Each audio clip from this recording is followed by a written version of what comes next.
ባለፉት ጥቂት ቀናት ወሰን ተሻጋሪ የፋኖ ታጣቂዎች በወለጋ ዞኖች በተለያዩ ወረዳዎች የሰነዘሩት መጠነ ሰፊ ጥቃት ከፍተኛ ቁጣን ቀስቅሷል። ጉዳዩ የማህበራዊ ሚዲያ አብይ ጉዳይ ሆኗል።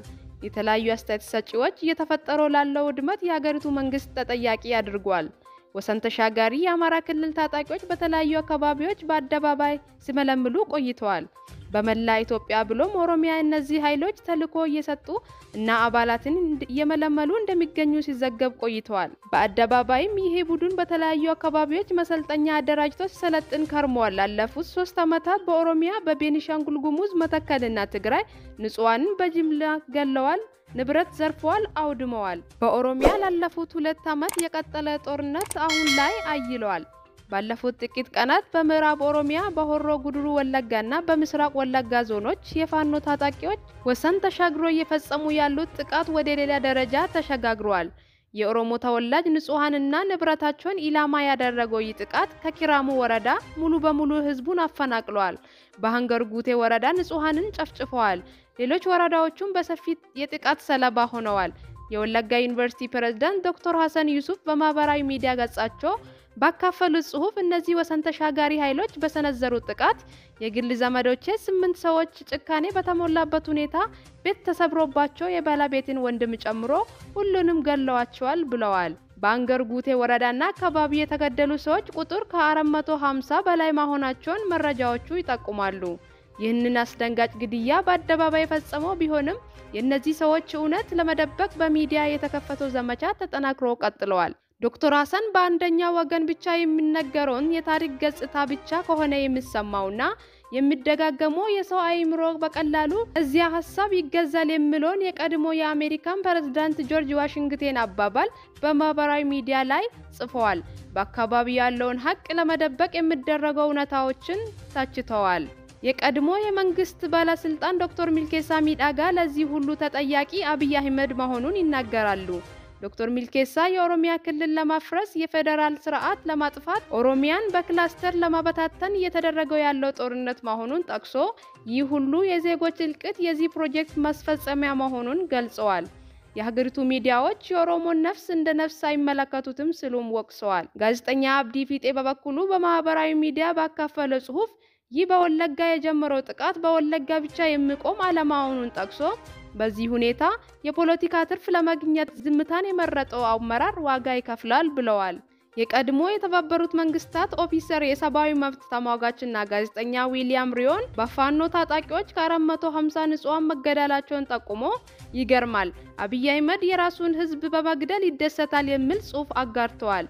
የአፍሪካ ቀንድ የፖለቲካ ተንታኝ አብዲ ረሺድ በበኩሉ የአማራ ክልላዊ መንግስት አመራሮች የፋኖ ታጣቂዎች በወለጋ ያደረጉ ያሉትን እንዲቀጥል ይፈልጋል ብለዋል። አቶ አብዲ የአማራ ክልል አመራሮች ከትግራይ ጋር በተደረገው ስምምነት ምዕራብ ትግራይ ወደ ትግራይ እንዲመለስ መደረጉን እንዳላስደሰታቸው ጠቁሞ ወለጋን መደርደሪያ ለማድረግ እየሞከሩ ነው ይላሉ።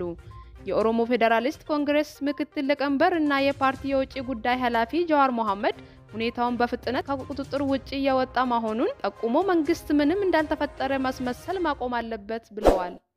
የጨፌ ኦሮሚያ ነባር አባልና የኦሮሚያ ክልል ብልጽግና ጽህፈት ቤት ኃላፊ አቶ ፍቃዱ ተሰማ ዳግም የኦሮሞ ነጻነት ሰራዊትን ለማጥፋት አሳውን ለማጥፋት ወንዙን መድረቅ በሚለው አግባብ በህዝብ ላይ ጦርነት እንዲታወጅ አቅጣጫ መቀመጡን ተናግሮ ነበር።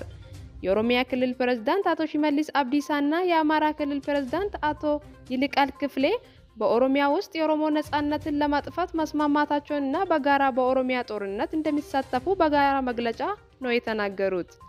በዚህ አግባብ በምዕራብ ኦሮሚያ ወለጋ የተደረገው ያለውን ጦርነት አስከፊ ያደረገው የመንግስት ኃይሎች ከወሰን ተሻጋሪ የአማራ ታጣቂዎች ጋር በመሰለፍ ሲሆን ኢላማ ደግሞ ህዝቡ መሆኑ ነው። በምዕራብ ኦሮሚያ ወለጋ ውስጥ እየተካሄደ ያለው ወረራና እልቂት የየራሳቸው ዓላማ ለማሳካት በተሰማሩ በእነዚህ አካላት እየተፈጸመ ያለው ተግባር መሆኑን ነው የሚነገረው። የአማራ ክልል ባለሀብቶች ደግሞ እልቂቱን በፋይናንስ እንደሚደግፉት መረጃዎች አሳይተዋል። ፌደራል መንግስት የኦሮሚያ ክልልና የአማራ ክልል ታጣቂዎች በጦርነቱ እየተባበሩ መሆኑን መረጃዎች ይጠቁማሉ። ኦኤምኤን ያገኘው መረጃዎቹ እንደሚጠቁሙት የፌደራል መንግስት መከላከሉን በመጠቀም ፋኖ አካባቢውን ለመቆጣጠር እየተንቀሳቀሰ ነው። ይህንን ተግባራዊ ለማድረግ የፌደራል መንግስቱ ፍላጎት በዞኖቹ የሚኖሩ የኦሮሞ ተወላጆች ተፈናቅለው ወደ ማዕከል በማስገባት የኦሮሞ ነጻነት ሰራዊት የቀለብና የመረጃ ምንጭ መድረክ ዓላማውን መሆኑን ተጠቁመዋል።